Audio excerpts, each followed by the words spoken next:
ರೈತರ ಆಕ್ರೋಶಕ್ಕೆ ಮಣಿದ ಸರ್ಕಾರವು ಕಬ್ಬು ಪ್ರತಿ ಟನ್ಗೆ 3,300 ರೂಪಾಯಿಯನ್ನ ನಿಗದಿ ಮಾಡಿದೆ. ಆದರೆ ಇದಕ್ಕೆ ಬಾಗಲಕೋಟೆ ರೈತರು ಒಪ್ತಾ ಇಲ್ಲ.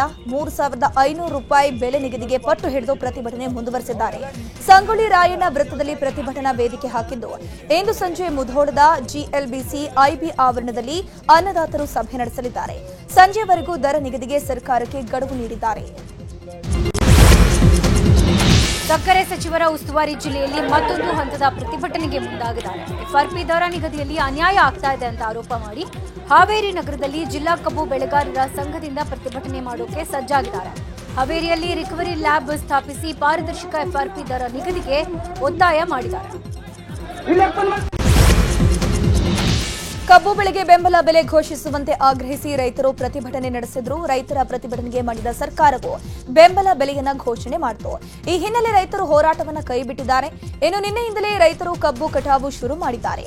ಬೆಳಗಾವಿ ಚಿಕ್ಕೋಡಿ ಭಾಗದಲ್ಲಿ ರೈತರು ಕಬ್ಬು ಕಟಾವು ಮಾಡುತ್ತಿದ್ದಾರೆ. ಚಿಕ್ಕೋಡಿ ಭಾಗದ ಎಲ್ಲಾ ಕಬ್ಬು ಕಾರ್ಖಾನೆಗಳು ಕೂಡ ಆರಂಭವಾಗಿದೆ. ವಿಜಯಪುರದಲ್ಲಿ ಕಬ್ಬು ಬೆಳೆಗಾರರ ಹೋರಾಟ ಅಂತ್ಯವಾಗಿದೆ. ರಿಕವರಿ ಗೊಂದಲ ಬಗೆಹರಿಸಬೇಕು ಅಂತ ರೈತರು ಪ್ರತಿಭಟನೆ ಮಾಡುತ್ತಿದ್ರು. ಆದರೆ ದರ ನಿಗದಿ ಮಾಡಿದ ಆದೇಶ ಪ್ರತಿಯನ್ನ ಜಿಲ್ಲಾಧಿಕಾರಿ ಆನಂದ್ ರೈತರಿಗೆ ನೀಡಿದ್ದಾರೆ. ರಿಕವರಿ ನೋಡದೆ 100 ರೂಪಾಯಿ ಕೊಡಬೇಕು ಅನ್ನೋದು ಆದೇಶದಲ್ಲಿ ಇದೆ ಅಂತ ರೈತರಿಗೆ ಮನವರಿಕೆ ಮಾಡಿಸಿದ್ರು. ನಂತರ ಪ್ರತಿಯನ್ನ ಓದಿ ರೈತರ ಗೊಂದಲಕ್ಕೆ ಬ್ರೇಕ್ ಹಾಕಿದ್ದು ಡಿಸಿ ಸಮ್ಮುಖದಲ್ಲೇ ರೈತರು ಪ್ರತಿಭಟನೆಯನ್ನ ಕೈಬಿಟ್ಟಿದ್ದಾರೆ. ನಂತರ ಸಿಹಿ ಹಂಚಿ ಸಂಭ್ರಮ.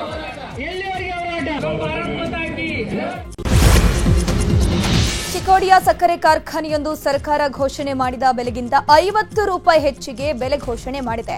ವೆಂಕಟೇಶ್ವರ ಪವರ್ ಪ್ರಾಜೆಕ್ಟ್ ಸಕ್ಕರೆ ಕಾರ್ಖಾನೆ ಹೆಚ್ಚಿನ ಬೆಲೆಯನ್ನು ಘೋಷಣೆ ಮಾಡಿರುವಂಥದ್ದು. ಬೆಳಗಾವಿ ಜಿಲ್ಲೆಯ ನಿಪ್ಪಾಣಿ ತಾಲೂಕಿನ ಬಿಡಕ್ಕಿಹಾಳ ಗ್ರಾಮದಲ್ಲಿರುವಂತಹ ಸಕ್ಕರೆ ಕಾರ್ಖಾನೆ ಇದಾಗಿದೆ.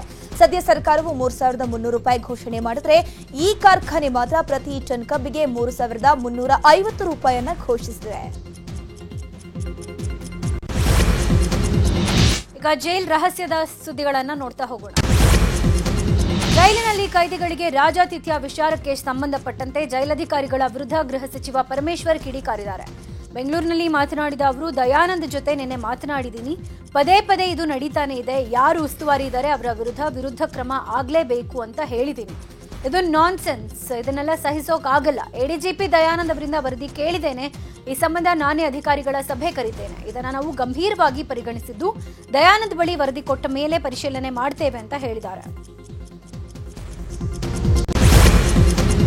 ಪರಪ್ಪನ ಅಗ್ರಹಾರ ಜೈಲಿನಲ್ಲಿ ಕೈದಿಗಳಿಗೆ ರಾಜಾತಿಥ್ಯ ವಿಚಾರ ನಿನ್ನೆ ವೈರಲ್ ಆಗಿತ್ತು. ಇದೀಗ ವಿಡಿಯೋಗಳು ವೈರಲ್ ಆದ ಬೆನ್ನಲ್ಲೇ ಜೈಲಾಧಿಕಾರಿಗಳು ಎಚ್ಚೆತ್ತುಕೊಂಡಿದ್ದಾರೆ. ನಿನ್ನೆ ಸಂಜೆ ದಾಳಿ ಮಾಡಿದ ಪೊಲೀಸರು ಜೈಲಿನ ಎಲ್ಲಾ ಬ್ಯಾರಕ್ನಲ್ಲಿ ಪರಿಶೀಲನೆ ಮಾಡಿರುವಂಥದ್ದು. ಇನ್ನು ಜೈಲಾಧಿಕಾರಿಗಳ ರೈಡ್ ಜಾಸ್ತಿ ಆಗ್ತಾ ಇದ್ದಂತೆ ಅನ್ನುವಂತಹ ಮಾಹಿತಿ ಸಿಗ್ತಾ ಇದ್ದಂತೆ ಕೈದಿಗಳಿಗೆ ಮೊದಲೇ ಮಾಹಿತಿ ಸಿಕ್ಕಿತ್ತು ಎನ್ನಲಾಗ್ತಿದೆ. ಪರಿಶೀಲನೆ ವೇಳೆ ಯಾವುದೇ ವಸ್ತು ಸಿಕ್ಕಿಲ್ಲ. ಇನ್ನು ಜೈಲಿನಲ್ಲಿ ಮೊಬೈಲ್ ಬಳಕೆ ಬಗ್ಗೆ ಆಂತರಿಕ ತನಿಖೆ ನಡೆಸೋಕೆ ಬಿ ದಯಾನಂದ್ ಸೂಚನೆ ಕೊಟ್ಟಿದ್ದಾರೆ ಎನ್ನಲಾಗ್ತಾ ಇದೆ. ಪರಪ್ಪನ ಅಗ್ರಹಾರ ಜೈಲನ್ನೋದು ಉಗ್ರರು ಹಾಗೂ ವಿಕೃತ ಕಾಮಿಗಳ ಪಾಲಿನ ಸ್ವರ್ಗವಾಗಿ ಬದಲಾಂತಂತೆ ಕಾಣ್ತಾ ಇದೆ. ಜೈಲಲ್ಲಿರೋ ಖದೀಮರಿಗೆ ರಾಜಾತಿಥ್ಯ ನೀಡ್ತಿರೋದು ಮತ್ತೊಮ್ಮೆ ಬಟಾಬಯಲಾಗಿದೆ. ಆರೋಪಿಗಳು ಬಿಂದಾಸ್ ಲೈಫ್ ಲೀಡ್ ಮಾಡ್ತಿರೋ ವಿಡಿಯೋಗಳು ವೈರಲ್ ಆಗಿದ್ದು ಎನ್ಐಎ ಮತ್ತು ಡಿಆರ್ಐ ಎಂಟ್ರಿ ಕೊಡುವ ಸಾಧ್ಯತೆ ಇದೆ ಅಂತ ಹೇಳಲಾಗ್ತಾ ಇದೆ. ಈಗಾಗಲೇ ಶಂಕಿತ ಉಗ್ರನೊಬ್ಬ ಮೊಬೈಲ್ ಬಳಕೆ ಸಂಬಂಧ ಎನ್ಐಎ ಅಧಿಕಾರಿಗಳು ಮಾಹಿತಿಯನ್ನ ಪಡೆದಿದ್ದಾರೆ.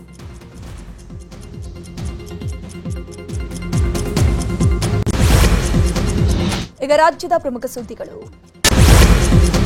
ಚನ್ನರಾಯಪಟ್ಟಣ ತಾಲೂಕಿನ ಶ್ರವಣ ಬೆಳಗೊಳದಲ್ಲಿ ಜೈನ ಮುನಿ ಆಚಾರ್ಯರ 108 ಶಾಂತಿಸಾಗರ ಮಹಾರಾಜರ ಪ್ರತಿಮೆ ಅನಾವರಣ ಮಾಡಲಾಯಿತು.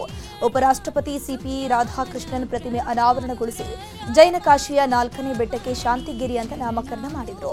ಇದೇ ವೇಳೆ ಶಾಂತಿಸಾಗರ ಮಹಾರಾಜರ ಬಗ್ಗೆ ಬೃಹತ್ ಶಿಲಾಶಾಸನವನ್ನ ಕೇಂದ್ರ ಸಚಿವ ಎಚ್.ಡಿ. ಕುಮಾರಸ್ವಾಮಿ ಅನಾವರಣ ಮಾಡಿದರು.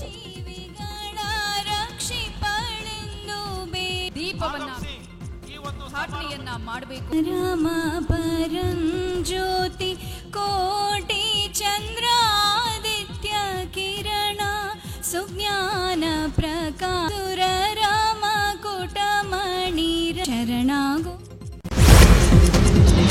ಪ್ರತಿಮೆ ಅನಾವರಣಗೊಳಿಸಿ ಮಾತನಾಡಿದ ಉಪರಾಷ್ಟ್ರಪತಿ ಸಿಪಿ ರಾಧಾಕೃಷ್ಣನ್, ಶಾಂತಿ ಸಾಮರಸ್ಯದ ನಾಡಿಗೆ ಬಂದಿರೋದು ಖುಷಿ ತಂದಿದೆ ಅಂದರು. ನಮ್ಮ ಸಂಸ್ಕೃತಿ ಪರಂಪರೆಯನ್ನ ಕರ್ನಾಟಕ ರಕ್ಷಣೆ ಮಾಡಿದೆ. ಶ್ರವಣಬೆಳಗೊಳ ಸಾವಿರಾರು ವರ್ಷಗಳಿಂದ ಬಾಹುಬಲಿ ಸ್ವಾಮಿಯವರ ಶಾಂತಿ ಸಂಕೇತವಾಗಿದೆ. ಕನ್ನಡವನ್ನ ಶಾಸ್ತ್ರೀಯ ಭಾಷೆಯಾಗಿ ಕೇಂದ್ರ ಸರ್ಕಾರ ಗುರುತಿಸಿದೆ. ಪ್ರಧಾನಮಂತ್ರಿ ನರೇಂದ್ರ ಮೋದಿ ಅವರ ನೇತೃತ್ವದಲ್ಲಿ ಕನ್ನಡಕ್ಕೆ ಶಾಸ್ತ್ರೀಯ ಸ್ಥಾನಮಾನ ನೀಡಲಾಗ್ತಾ ಇದೆ ಅಂತ ಉಪರಾಷ್ಟ್ರಪತಿ ದೇಶಕ್ಕೆ ಜೈನ ಧರ್ಮದ ಕೊಡುಗೆಗಳನ್ನು ಸ್ಮರಿಸಿದ್ದಾರೆ. ಅದಕ್ಕೆ ಕಾರಣ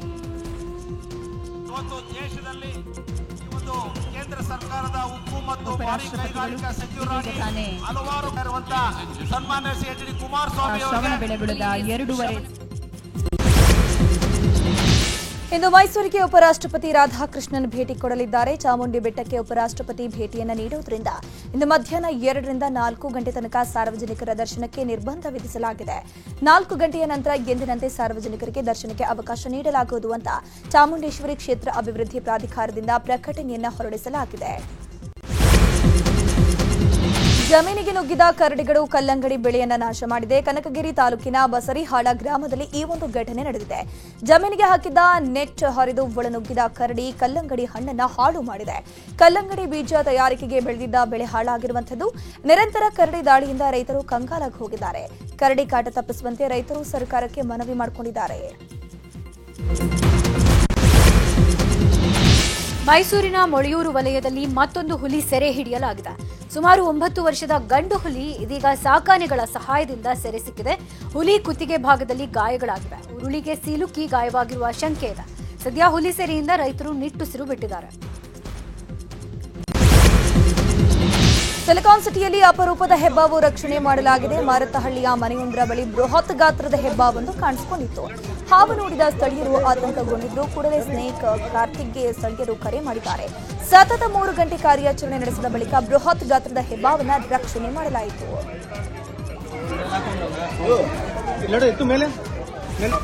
ಧಾರವಾಡದಲ್ಲಿ ಉದ್ದು ಬೆಳೆಯ ಖರೀದಿ ಕೇಂದ್ರವನ್ನ ಹಳೆಯ ಎಪಿಎಂಸಿ ಕಟ್ಟಡದಲ್ಲಿ ತೆರೆಯಲಾಗಿದೆ. ಈ ಖರೀದಿ ಕೇಂದ್ರಕ್ಕೆ ಉದ್ದು ತಂದಿರುವಂತಹ ರೈತರಿಗೆ ಶಾಕ್ ಎದುರಾಗಿದೆ. 12% ತೇವಾಂಶದವರೆಗೆ ಖರೀದಿ ಮಾಡೋಕೆ ಅವಕಾಶವಿದೆ. ರೈತರು ತರುತ್ತಿರುವಂತಹ ಉದ್ದಿನಲ್ಲಿ 14% ತೇವಾಂಶ ಬರ್ತಿದೆ ಅನ್ನೋ ಕಾರಣಕ್ಕೆ ಅಧಿಕಾರಿಗಳು ಉದ್ದನ್ನ ತೆಗೆದುಕೊಳ್ತಿಲ್ಲ. ಇದರಿಂದಾಗಿ ರೈತರು ಸಂಕಷ್ಟಕ್ಕೆ ಸಿಕ್ಕಾಕೊಂಡಿದ್ದಾರೆ. ರೈತರನ್ನ ನಿತ್ಯವೂ ಕೂಡ ಕಾಳುಗಳನ್ನು ತಂದು ಅವುಗಳನ್ನು ಖರೀದಿಯಾಗದೆ ಮರಳಿ ಹೋಗುವಂತಾಗಿದೆ.